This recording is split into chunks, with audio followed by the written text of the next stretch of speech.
예배는 하나님과의 만남입니다. 최상의 주님께 나의 최선을 드리기 원해요. 시간 약속 9시 30분을 잘 지키며 하나님 앞에 예배자로서 좋은 자세를 유지하고 기도와 말씀과 찬양에 전심으로 함께해요. 헌금은 예배 드릴 때마다 모아두었다가 우리 다시 만나는 기쁨의 그날에 성전에서 봉헌하도록 해요.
사랑의 아버지 하나님 감사합니다. 오늘도 저희들 사랑하셔서 귀한 전으로 불러주시고 하나님께 귀한 예배를 드리게 하시니 진실로 감사합니다.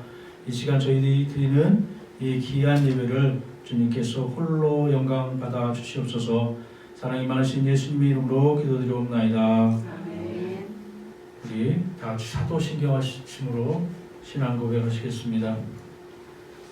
나는 전능하신 아버지 하나님 천지의 창조주를 믿습니다. 나는 그의 유일하신 아들 우리 주 예수 그리스도를 믿습니다.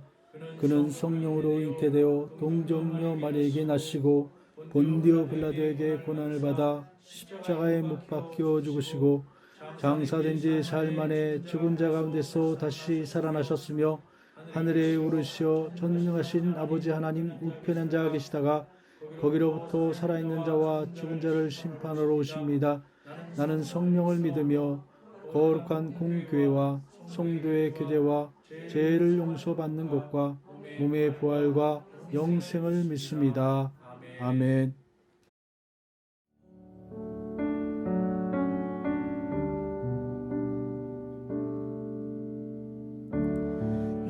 나를 지으신 주님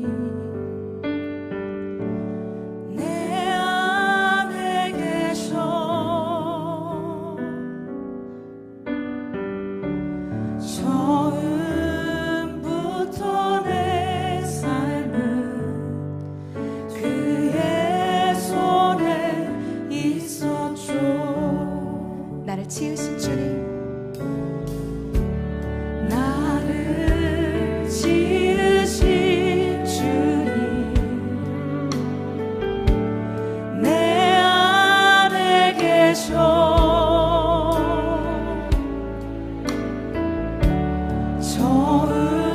처음부터 내 삶은 그의 손에 있었죠.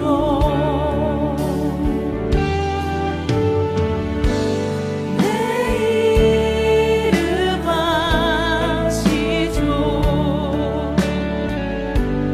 내 모든 생각도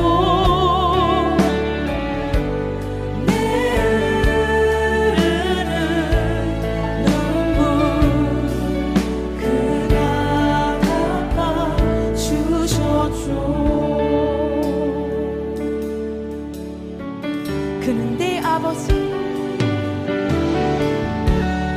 그는 내 아버지 난 그의 소유 아멘. 내가 어디 가든지 나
나를 지으신 주님, 나를 지으신 주님, 내 안에 계셔, 내 안에 계셔. 처음부터 내 삶은 그의 손에 있었죠.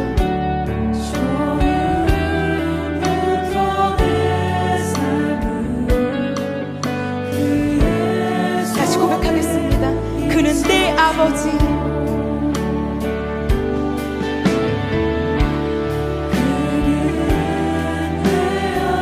난 그의 소유,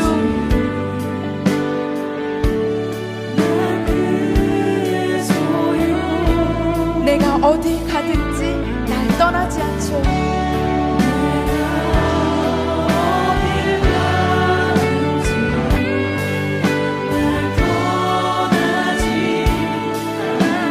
아멘.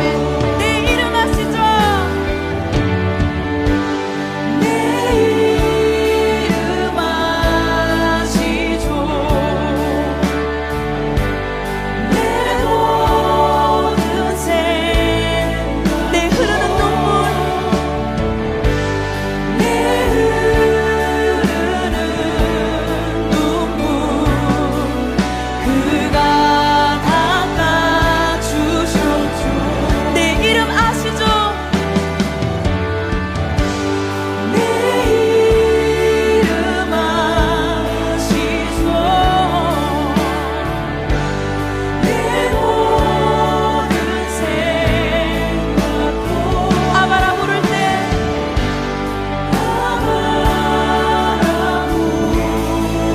그가 들으시죠? 이 시간 기도하길 원합니다. 주님, 나를 평생 가운데 주께서 나를 책임진다라고 말씀하셨습니다. 주께서 나의 모든 삶을 책임진다라고 말씀하셨습니다. 아버지, 그 어떤 순간이 내게 닥쳐온다 할지라도 믿음이 없다라고 느껴진 그 순간마저도 주께서 나와 함께 하심을 내가 믿음으로 고백하는 그 신앙인의 다운 삶으로 살아가게 하려고 이 시간 기도하며 나아갑시다. 주님, 나의 삶이 주님의 것임을 고백합니다. 주님, 나의 처음과 나의 마지막이 오직 주님께 있음을 고백합니다. 주님, 어떤 순간이 내게 온다 할지라도 오직 살아계신 아바 아버지 앞에 내가 매달려 가기를 소망합니다. 주님, 주님.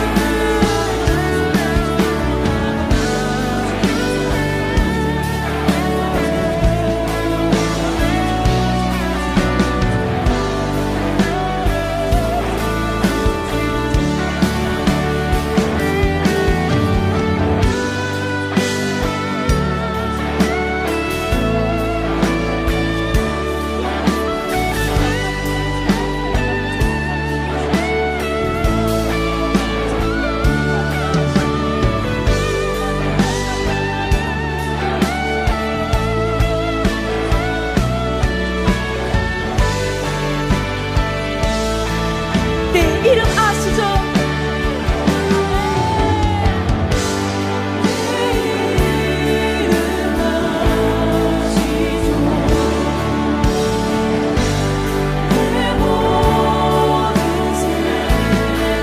내 흐르는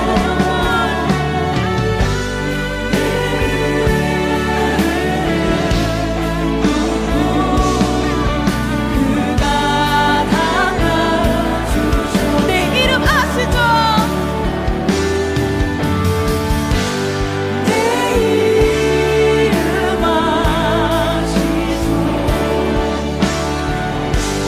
내 모든 생각 아바라 부를 때, 아바라 부를 때 그가 들으시죠. 내 이름 아시죠? 내 이름 아시죠? 내 모든 생각 아바라 부를 때, 아바라 부를 때 그가 여러분들만 고백하겠습니다. 내 이름 아시죠?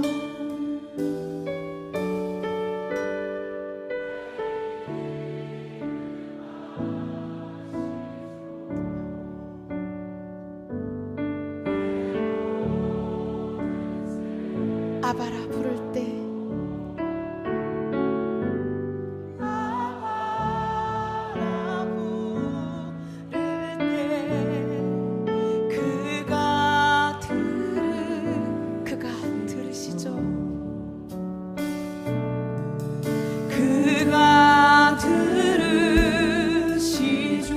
그가 들으시죠. 그가 들으시죠.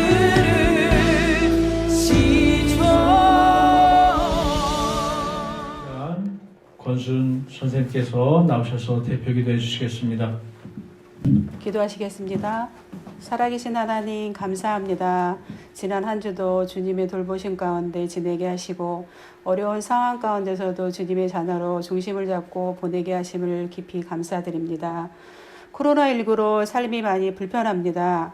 마스크를 꼭 써야 생활을 하고 서로 대면하기도 어려운 상황 등 공동체에서 함께 주님을 마음껏 찬양하고 예배드려야 할 텐데 그렇지 못한 지금의 상황이 매우 어렵지만 그럼에도 불구하고 광야 같은 현재의 삶을 주님의 말씀으로 잘 다스릴 수 있게 도와주시기를 기도합니다. 오늘 말씀을 전하실 황미라 목사님께 늘 성령님께서 함께 동행하심으로 늘 충만케 하시고 전하실 말씀 가운데 주님의 임재를 우리 모두 느낌으로 우리의 삶에 적용하기를 기도합니다. 다음 주에는 현장 예배로 우리 친구들을 만날 텐데 기쁨으로 감사함으로 함께하는 중동부 공동체가 되기를 늘 기도합니다. 오늘 첫 시간입니다. 마치는 시간까지 주님께서 함께 하시기를 기도하며 예수 그리스도의 이름으로 기도합니다.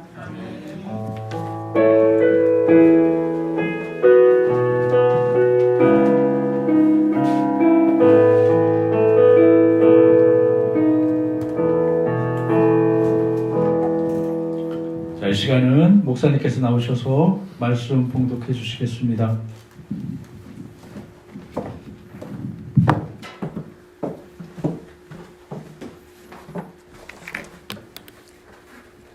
네, 오늘 우리에게 주시는 하나님의 말씀은 시편 23편 1절에서 6절 말씀입니다.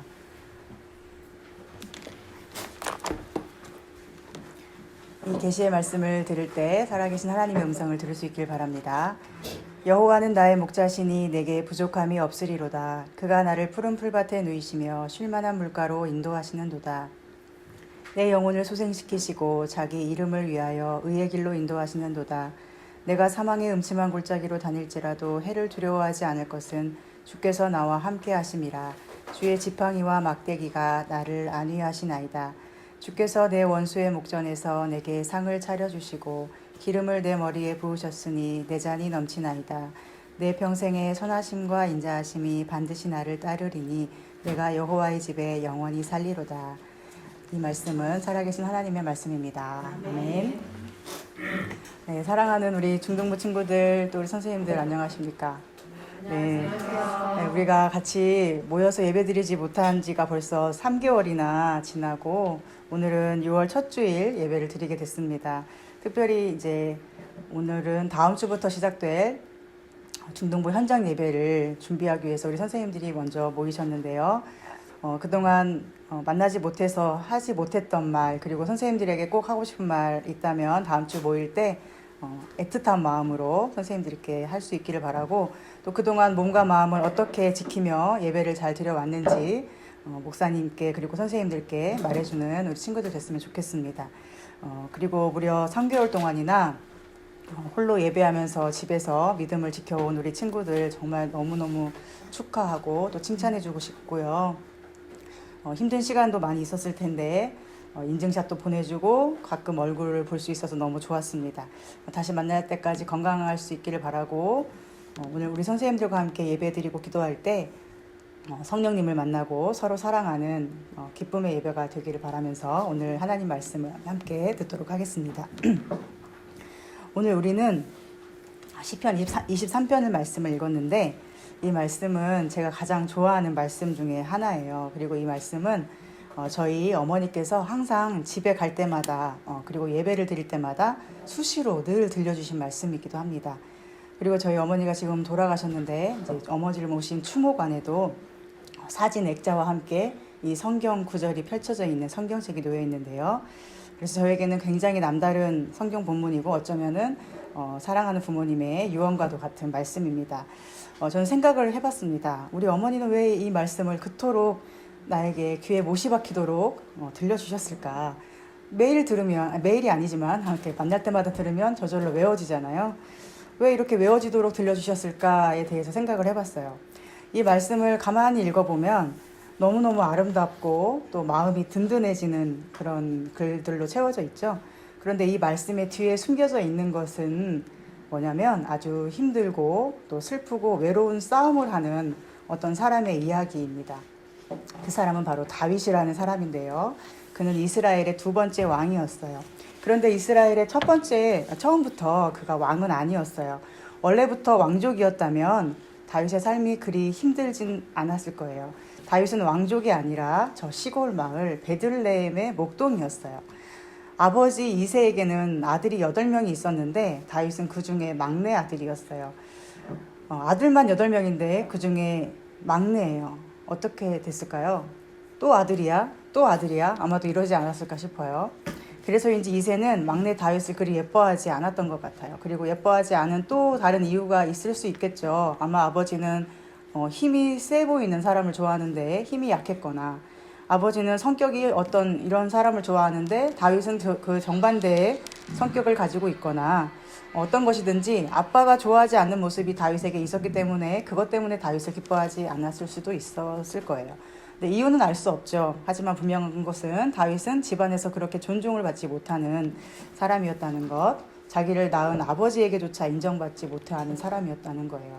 그래서 다윗은 막내이고 가장 힘도 약하고 어렸을 텐데도 들에서 양을 치는 그 험한 일을 했던 거예요.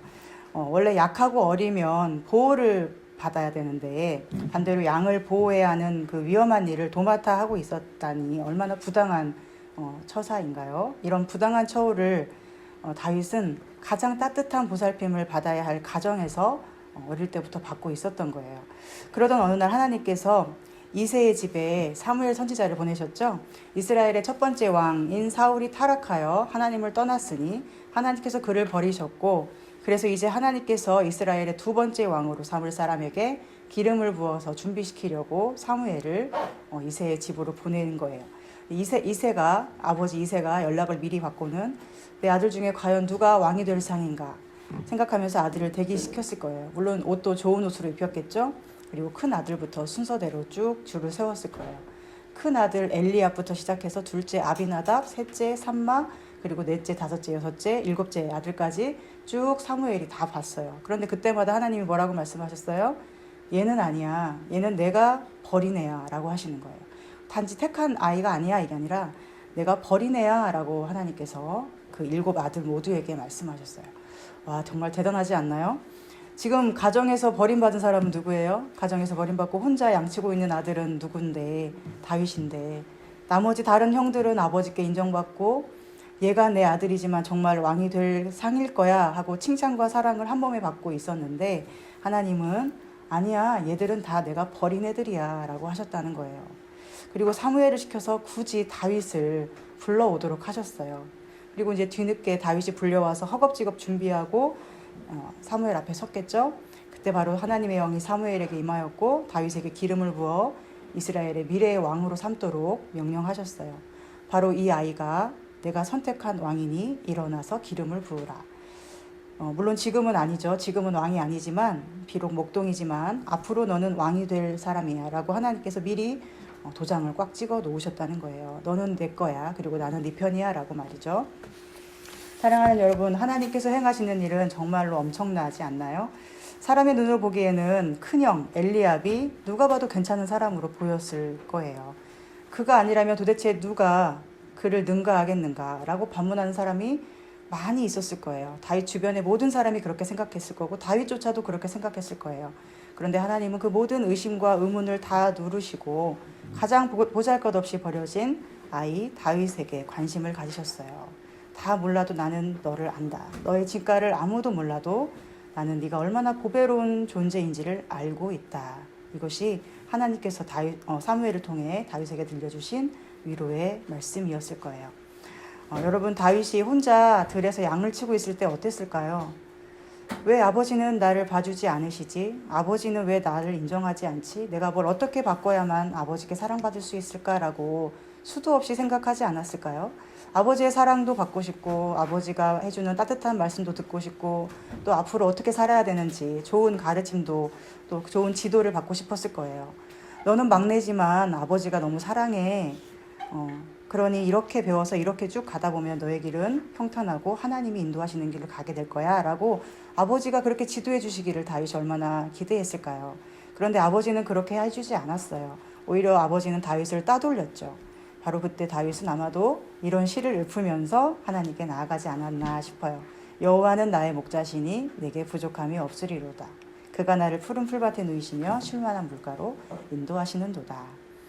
내가 돌보고 있는 이 어린 양들처럼 나도 아버지의 돌봄을 받고 싶은데 우리 아버지는 나를 돌봐주지 않으니 나는 누구의 돌봄을 받지? 아, 그래, 나에게는 여호와 하나님이 계시지? 여호와 하나님이 어린 양과 같은 나를 돌봐주시고 먹여주시고 쉬게 하시니 나는 아버지의 사랑이 없을지라도 부족함이 없는 사람이야. 나에게는 하나님 아버지의 엄청난 사랑이 있으니 그것만으로 나는 모든 것을 가진 사람이야 라는 고백을 하나님께 드렸을 거예요. 반대로 형들은 어때요? 아버지의 사랑을 가졌지만 실제로는 하나님 사랑을 가졌으니 얼마나 서글픈 인생일까요? 바로 그 하나님 아버지의 사랑 안에서 다윗은 위로를 받고 아버지와 형들에게 상처받은 마음을 치유받았을 거예요. 그래서 오늘 말씀 보면은 내 영혼을 소생시키시고 자기 이름을 위하여 의의 길로 인도하시는도다 말씀하죠. 얼마나 그 다윗의 영혼이 지쳐 쓰러지는 고통을 느꼈으면 내 영혼을 소생시키신다고 노래했을까요? 소생이라는 것은 거의 죽어가던 상태에서 다시 살아나는 거예요. 내 영혼이 죽어갔다는 거예요. 죽을 것처럼 힘들었다. 어린 양이 지쳐 쓰러져 일어날 힘도 없고 아무리 발버둥쳐도 혼자 힘으로 일어날 수 없는 것처럼 다윗의 마음, 다윗의 영혼이 그렇게 지쳐 쓰러져 있을 때 여호와 하나님이 나의 목자 되셔서 일으켜주시고 세워주시고 숨쉬게 하시니 이것이 바로 다윗이 고백하는 시편 23편의 찬양입니다. 내 영혼을 소생시키시고 자기 이름을 위하여 의의 길로 인도하시는도다. 사랑하는 여러분, 다윗은 하나님이 자기 이름을 위하여 의의 길로 인도하신다라고 고백하고 있어요. 다윗의 아버지는 다윗이 어떤 상태인지 관심도 없고 다윗의 인생을 어떻게 설계해주면 좋을지도 생각하는 사람이 아니었어요. 그러니 어릴 때부터 목동 일이나 하라고 했겠죠. 공부도 안 시키고 양치는 냄새나는 일을 맡긴 것부터가 얼마나 다윗의 인생에 무책임한 아버지였는지를 생각할 수 있게 해주는 거예요. 그런데 다윗이 생각해보니 하나님은 그런 분이 아니더라 라는 거예요. 사람들 중에도 자기 이름의 가치에 걸맞게 행동하는 사람을 보면 우리는 아, 이 사람은 정말 믿을 만한 사람이야, 훌륭한 사람이야, 따를 만한 사람이야 라고 생각하죠. 만약에 대통령이 국민의 안전을 늘 생각하고 지켜주고 그 나라의 국민이라는 자부심을 갖게 해준다면 우리는 그 대통령을 인정하고 훌륭한 사람이라고 생각하잖아요. 그런데 대통령이라는 사람이 국민의 안전에는 관심도 없고 국민이 힘들어서 하는 행동들을 무조건 폭동으로 규정하고 국민이 다 가난하고 병들어도 마음 아파하지 않는다면 어떻게 그 사람을 대통령으로 인정하고 따를 수 있겠어요.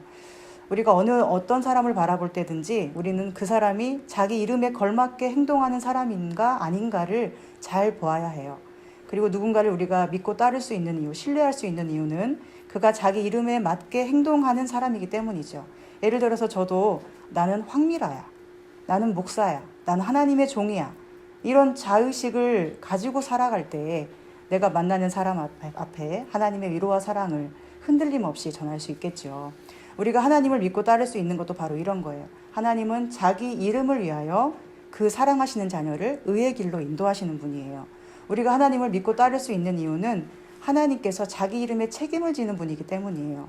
하나님이 책임감이 강한 분이시고 좋은 분이시고 완전하신 분이기 때문에 그것만으로 하나님의 자녀는 충분함을 누리는 거예요. 하나님이 이렇게 해주시니까, 저렇게 하시니까, 하나님이 이 길에 계시니까, 저 길에 계시니까 이래서 따르는 것이 아니라 하나님이시니까 따르는 거예요. 이것이 바로 하나님을 목자로 삼고 따라가는 어린 양의 마음이어야 하겠죠. 하나님이 자기 이름에 책임지시는 분임을 믿고 따르는 양은 때로 험한 골짜기가 눈앞에 펼쳐져도 뭐야, 왜 나를 이런 데로 인도해? 이상한 목자 아니야? 라고 의심을 할까요? 의심하지 않죠. 때로 푸른 풀밭이 나오고 쉴만한 물가가 나와서 여기서 배불리 먹고 쉬고 치료받으니 너무 좋아 이럴 때도 역시 이런 데로 인도하는 걸 보니 좀 잘하네 라고 평가할까요? 라고 평가하지 않겠죠. 그저 하나님이시니까, 내 목자는 좋은 분이니까 어떤 길이 나와도 어떤 것이 눈앞에 펼쳐져도 그냥 믿고 나를 맡기고 따르는 거예요. 이것이 진짜 양의 믿음이에요. 그래서 다윗은 고백하죠. 내가 사망의 음침한 골짜기로 다닐지라도 해를 두려워하지 않을 것은 주께서 나와 함께 하심이라. 주의 지팡이와 막대기가 나를 안위하시나이다. 이러한 믿음으로 사는 다윗을 어떻게 하나님이 몰라보실 수가 있겠어요. 다 몰라도 그 마음의 간절한 믿음을 다른 사람은 다 몰라도 하나님만은 아시죠. 그래서 내가 너를 택하였다라고 말씀하시는 거죠. 그런데 다윗이 하나님만 믿고 따르며 왕으로 기름 부음을 받은 후에 다윗에게 늘 좋은 일만 생겼을까요? 아닐까요? 아니에요. 오히려 다윗에게는 목동으로 양을 치며 살 때보다도 더 큰 위기가 찾아오는데 바로 그 당시의 왕이었던 사울 왕이 다윗을 미워하고 질투하고 틈만 나면 죽이려고 하는 것이었어요. 자, 한번 생각해 보세요. 그냥 내가 아는 사람이 나를 죽이려고 한다고 해도 얼마나 그를 경계하고 늘 조심하고 노심초사해야 되겠어요. 그런데 그 나라의 왕이 나를 미워해요. 그 당시에 왕이라면 군대를 총동원할 수 있고 마음대로 사람을 죽여도 아무도 뭐라 할 수 없는 절대 권력자였어요. 쥐도 새도 모르게 다윗을 죽여도 누가 뭐라 할 사람이 없어요. 다윗은 어느 날 갑자기 시체로 발견되어도 누구도 문제 삼지 않을 만큼 아무 힘이 없는 사람이에요. 그래서 다윗은 늘 도망을 다녀야 했어요. 왕에게 미움을 받아서 쫓겨다니니 도망갈 집도 없고 도망갈 나라도 없어요. 다른 나라에 한번 도망을 갔는데 그 나라가 하필이면 다윗이 물맷돌로 쳐 죽인 골리앗의 땅 블레셋이었네요. 그래서 그 나라 사람들이 다윗을 알아보고 또 죽이려고 하는 거예요. 그래서 다윗이 잘생기고 되게 빼어난 얼굴인데 그 잘생긴 얼굴에 침을 질질 흘리면서 미친 사람 연기를 하고 그곳에서 빠져나와서 겨우 목숨을 건질 수 있었던 적도 있었어요. 그뿐인가요? 가는 곳마다 사울이 군대를 보내서 다윗은 마음껏 쉬지도 못하고 늘 도망만 다녔어요. 가는 곳마다 나쁜 사람들이 있어서 나쁜 사람들은 왕에게 고발했어요. 다윗이 여기 숨어 있습니다. 잡아가십시오. 다윗이 아직 힘이 없기 때문에 다윗의 겉모습만 보는 사람들 아니면 힘과 권력만을 추구하는 사람들은 힘 있는 왕 사울에게 잘 보이기 위해서 힘없는 다윗에게 늘 함부로 대했어요. 이렇게 늘 다윗은 죽음이 눈앞에 있는 인생을 살아갔어요.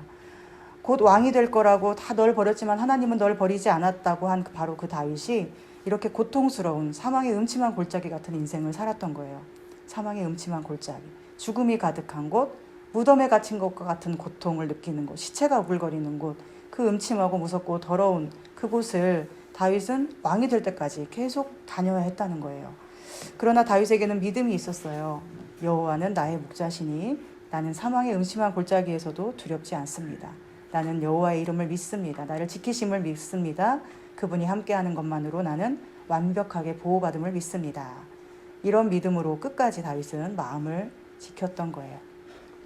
하나님이 지켜주시기 때문에 사망의 음침한 골짜기를 아예 안 가는 것이 아니라 사망의 음침한 골짜기는 언제든 우리 눈앞에 펼쳐질 수 있지만 나쁜 사람에 의해서든 아니면 사회의 불의한 구조 속에서든 언제나 우리 앞에 사망의 음침한 골짜기는 놓여 있을 테지만 그때 중요한 것은 바로 해를 두려워하지 않는 믿음을 가지는 거예요. 내가 죽을까봐 두려워하지 않는 믿음, 내가 다칠까봐 또는 손해볼까봐 두려워하지 않는 믿음만 있다면 그 믿음이 우리를 구원해주고 그 믿음대로 하나님 우리를 지켜주실 거예요. 여러분에게 오늘 이 믿음이 있나요? 손해볼까봐 두렵지 않고 죽음의 위기도 두려워하지 않고 단지 하나님이 나의 목자이시니 그분만 믿고 따르는 믿음이 우리에게 있나요? 다윗에게는 있었죠. 그래서 다윗은 자신에게 해를 입히는 사울 왕에게도 계속 용서를 베푸는 사람이 되었어요. 자기 손으로 사울을 죽일 수 있는 기회가 몇 번이 있었죠? 2번이나 있었어요. 근데 다윗은 그 기회를 사용하지 않고 포기해버려요.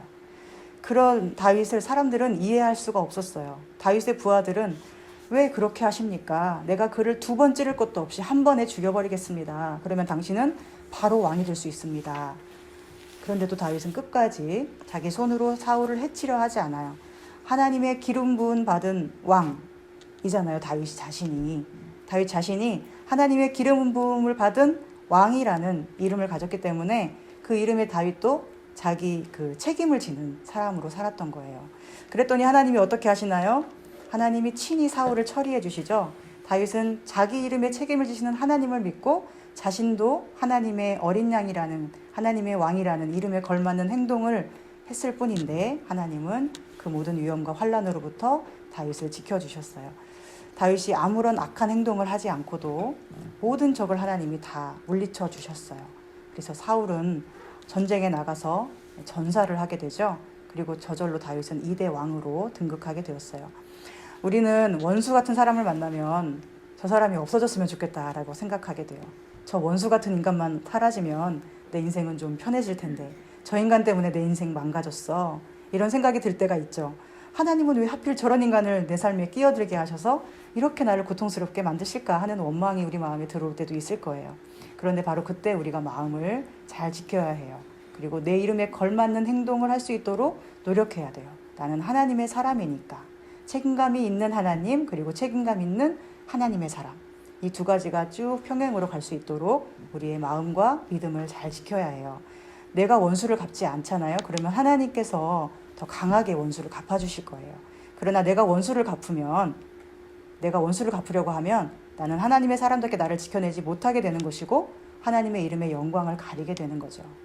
그래서 다윗은 자신의 모든 원수를 알아서 갚아주신 하나님을 이렇게 찬송하죠. 주께서 내 원수의 목전에서 내게 상을 차려주시고 기름을 내 머리에 부으셨으니 내 잔이 넘치나이다. 내가 왕 되려고 발버둥 쳐서가 아니라 하나님이 나를 왕으로 삼아주셨다라는 거예요. 내가 원수 갚는 걸 포기했을 때 하나님께서 그 원수의 눈앞에서 나에게 밥상을 차려주시고 그 상에서 먹고 마시는 기쁨을 누리게 하셨다는 거예요. 그 밥상이 어떤 상이에요? 그 상은 바로 하늘나라의 왕의 잔치가 열리는 상이에요. 왕의 식탁에서 하나님과 함께 먹고 마시는 기쁨을 하나님께서 하나님의 자녀답게 행동한 다윗에게 베풀어 주셨다는 거예요. 오늘 우리 친구들, 우리 선생님들에게도 원수가 있나요? 힘들게 하는 사람, 괴롭게 하는 사람, 아무리 내가 사랑하려고 하고 예쁘게 봐주려고 해도 도저히 예쁜 구석을 찾아볼 수 없는, 그래서 너무 힘든 그런 사람이 있죠. 그런 사람을 대하는 우리의 자세는 원수 갚는 것을 하나님께 맡기고 그 사람의 머리 위에 숯불을 쌓아두는 거예요. 그 사람에게 숯불을 쌓아둔다는 것은 더 친절하게 대해주라는 거예요. 그 사람이 생각할 때 내가 이렇게까지 했는데 저 사람은 왜 나한테 친절하게 하지? 라고 생각할 정도로 잘해줘야 된다는 거예요.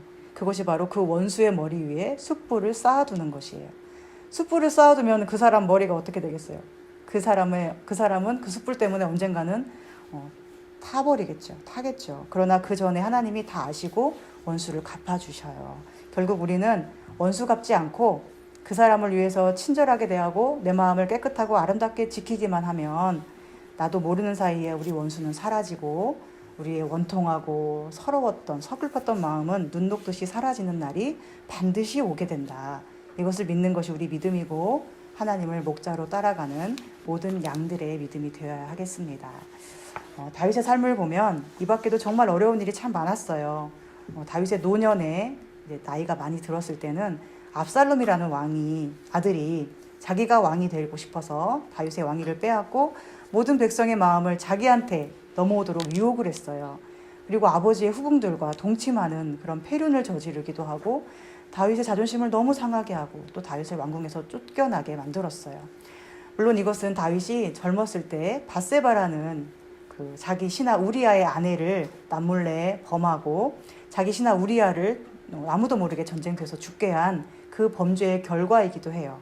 하나님은 죄를 지으면 그 죄에 대한 대가를 반드시 치르도록 하시는 공의로우신 분이기 때문에 아무도 모르게 지은 다윗의 그 죄까지도 눈 감아주지 않으시는 거예요. 네가 한 그대로 죄값을 치러야 한다. 이것이 공의로우신 하나님의 방법이에요. 그렇게 하나님은 가장 사랑하는 아들 압살롬을 통하여 다윗이 지은 죄가 얼마나 처참한 건지를 깨닫게 하시고 그 죄에 대한 대가를 치르도록 기회를 주셨어요. 그래서 다윗은 늙은 몸으로 이제 왕궁에서 쫓겨나서 내일 일을 예측할 수가 없게 되었지만 이제 그때에도 이렇게 마음을 지켰어요. 하나님이 이렇게 하신 거라면 내가 어떻게 원망하겠는가. 다윗이 쫓겨날 때 나쁜 사람들이 뒤따라오면서 비웃고 조롱했어요. 그런데 다윗은 그때도 하나님이 저 사람에게 나를 욕하라고 하셨다면 내가 듣고 있어야 하지 않겠는가. 하면서 그 비난을 묵묵히 다 참고 견디지요. 맞대어 욕을 하지 않아요. 그리고 도망가는 그 순간에 이제 신하들이 언약궤를 가져오자고 말했어요.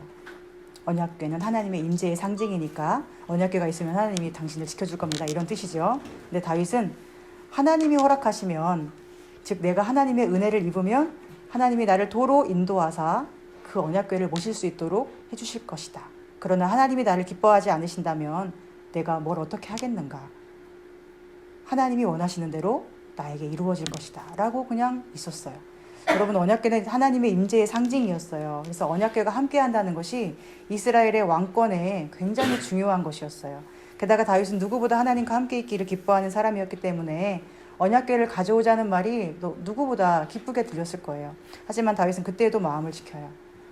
언약궤는 하나님의 상징이므로 내 마음대로 이리저리 끌고 다닐 수 없어 라는 거죠. 하나님이 원하시면 나를 다시 언약궤 있는 곳으로 인도해 주실 거야 라고 믿고 내 마음대로 하나님을 조종하지 않고 끝까지 하나님께 나를 맞추려고 신경 쓰고 존중하고 있는 거예요.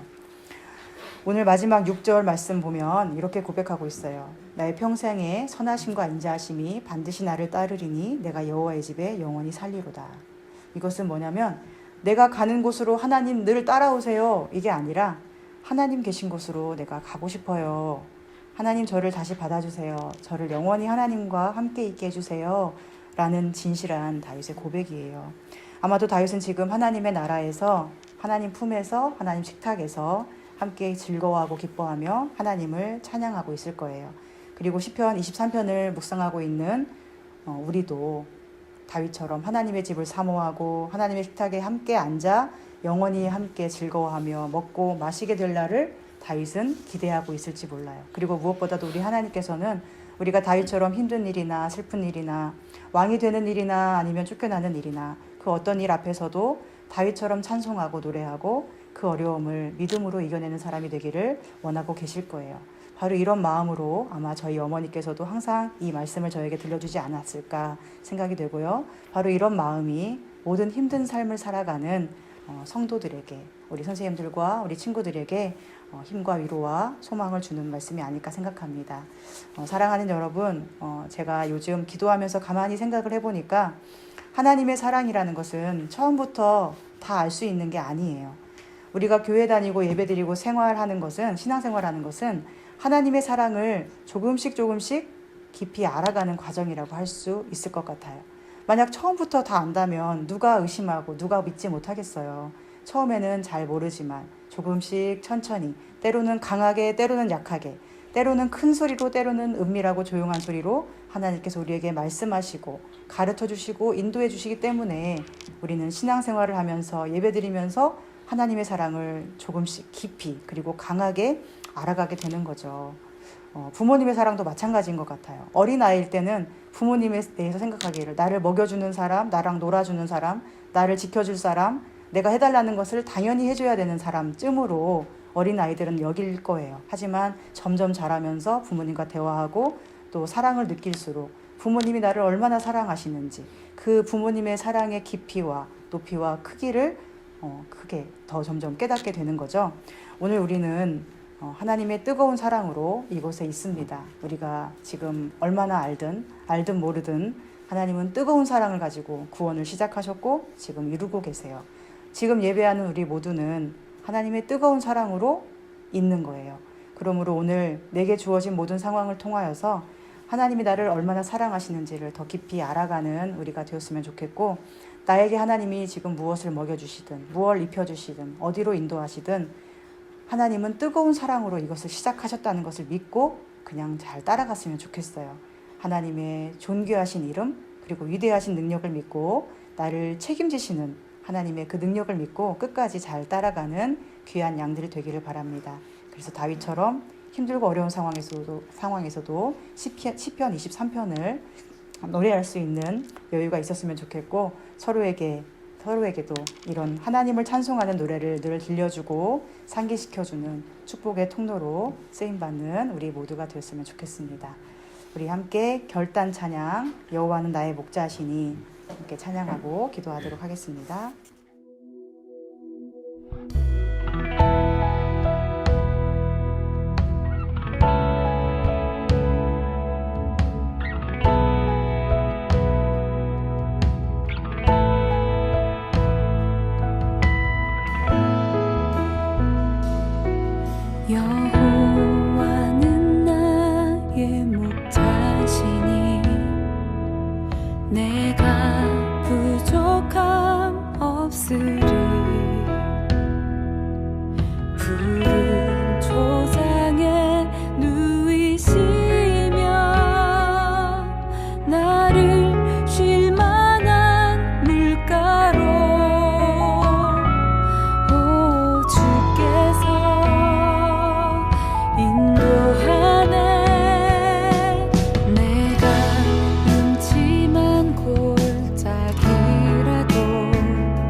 주님 자비로움과 선하심 평생 나를 따르리니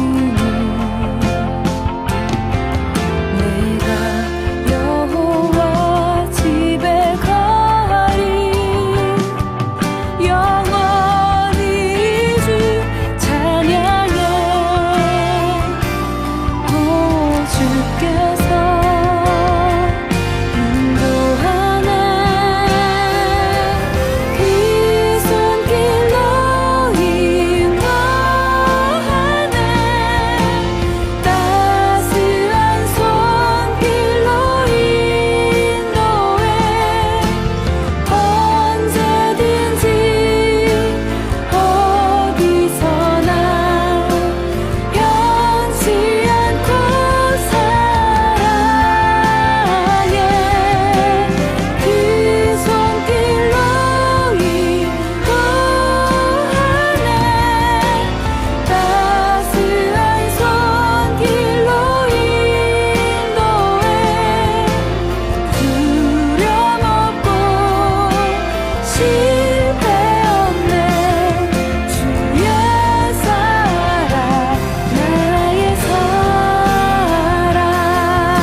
잠시 기도했으면 좋겠는데요.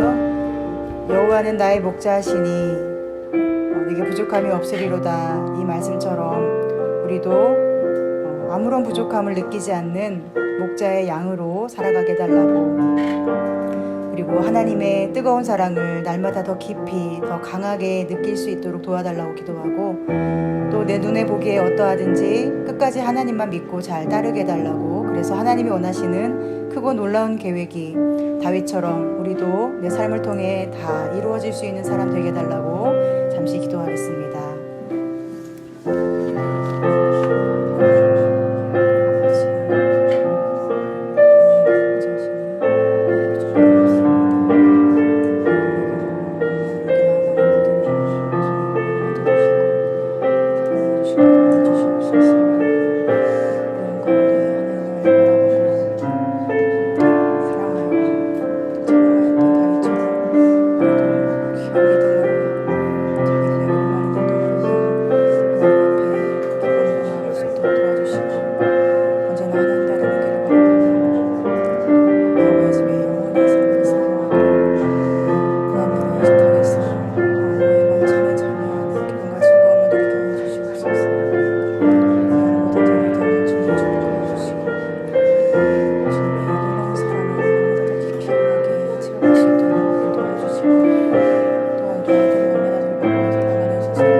하나님, 오늘 우리가 선생님들과 함께 모여 하나님을 향한 찬미와 경배를 올려드리게 하시니 감사합니다.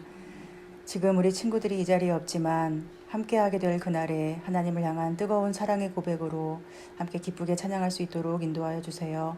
코로나가 속히 물러가고 하나님의 영광만이 이 자리를 덮을 때 우리 모두가 한 마음으로 하나님을 찬양하며 서로 사랑함으로 하나님의 나라를 이룰 수 있도록 인도하여 주시옵소서. 그리고 때로 우리 삶에 어렵고 지치는 일들이 많이 있을지라도 여호와는 나의 목자시니 이미 충분하고 완전해진 우리 자신을 기억함으로 다윗처럼 하나님께서 원하시고 하나님께서 나를 통해 이루시려는 크고 놀라운 계획을 아름답게 이루어갈 수 있도록 믿음의 용기를 허락하여 주시옵소서. 또한 우리를 이끌어 주시는 목자가 여호와이시기 때문에 그것만으로 충분히 신뢰하며 어디든지 믿음으로 감사로 따라가는 귀한 양들이 되게 하여 주시옵소서. 예수님의 이름으로 기도합니다. 아멘. 이제는 우리 주 예수 그리스도의 은혜와 하나님의 극진하신 사랑하심과 성령님의 교통하시는 은총이 여호와는 나의 목자시니 아무런 부족함이 없음을 고백하며 주어진 모든 삶의 자리에서 찬송하며 따르는 어린 양 되기 원하는 우리 중등부의 모든 지체들과 그 가정과 삶의 자리 위에 영원토록 함께 하시기를 간절히 축원하옵나이다. 아멘.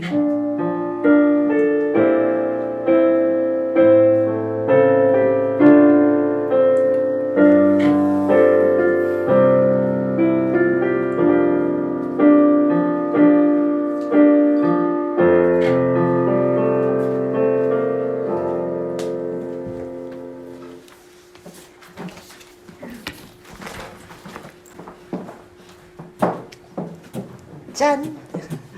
친구들 안녕. 선생님 안녕하세요. 네, 아유 집에서 온라인 수업하시고 또 마스크 쓰고 가끔 학교 가시기 힘드시죠?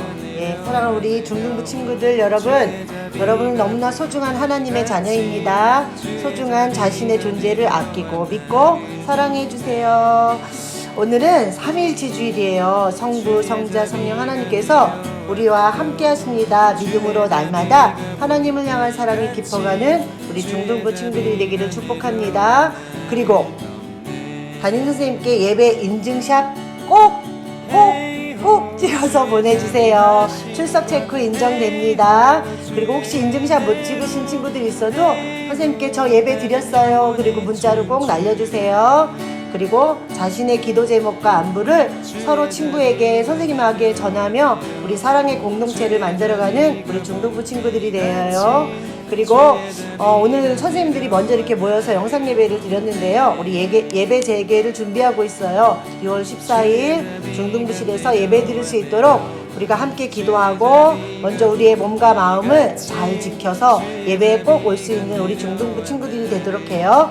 그리고 익스등말 필사노트는 교회에 오는 그날 꼭 제출하도록 하겠습니다. 잘 쓰고 있으시죠? 네. 말씀의 가정 프로젝트 미션을 수행한 모든 친구들을 우리 칭찬하고 격려합니다. 시상식은 6월 28일 주일 저녁 찬양 예배 시간에 있습니다. 꼭 기억해 주세요. 그리고 이번 한 주간 시편 23편을 암송하고 여호와를 목자로 따르는 기쁨을 누리도록 우리 친구들 모두 준비하고 기도하는 중등부 친구들 됐으면 좋겠습니다. 광고 끝입니다. 주일날 만나요. 보고 싶어 얘들아. 잘 있지? 선생님도 잘 있어. 우리 다음 주에 꼭 만나자 얘들아. 이름 부를까요? 여기 봐주세요. 예원아, 정원아, 은정아, 무진아, 성진아, 주연아. 우리 다음 주에 꼭 만나자. 알았지? 다음 주에 꼭 다 나와야 돼. 건강 잘 지키고. 안녕. 친구들 안녕. 너무 오랜만이지. 집에서 영상 예배 드리다가 다음 주에 이제 우리 현장 예배 드리기로 했거든. 선아야, 성우야, 주영아, 준서야, 네, 다음 주에 꼭 예배에 나와. 안녕. 얘들아 안녕. 영아, 동현아, 선우야, 찬민아, 뷰리야, 다음 주에 우리 꼭 만나자. 오랜만에 다음 주에 현장 예배 드리는데 와가지고 같이 예배 드리고 우리 같이 인사하고 우리 같이 보자. 안녕. 친구들 안녕. 사팀 친구들 안녕. 우리 시연이, 성국이, 가은이 잘 지내고 있었어. 매주 인증샷 찍어줘서 너무 감사하고 다음 주에는 우리가 드디어 그 현장 예배를 개시를 하거든. 그래서 우리 친구들 건강관리 잘하고 다음 주에 기쁘게 즐겁게 만났으면 좋겠어. 다음 주에 만나. 안녕.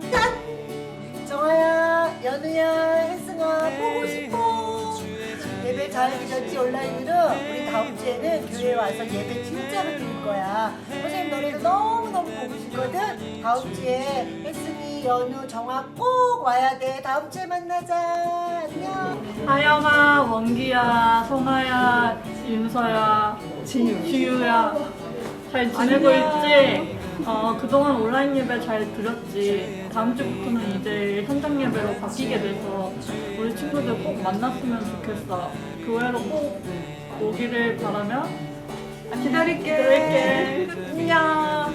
육팀 친구들, 우리 기생충 친구들 하나님을 기다리고 기대하고 기도하며 기다리고 있나요?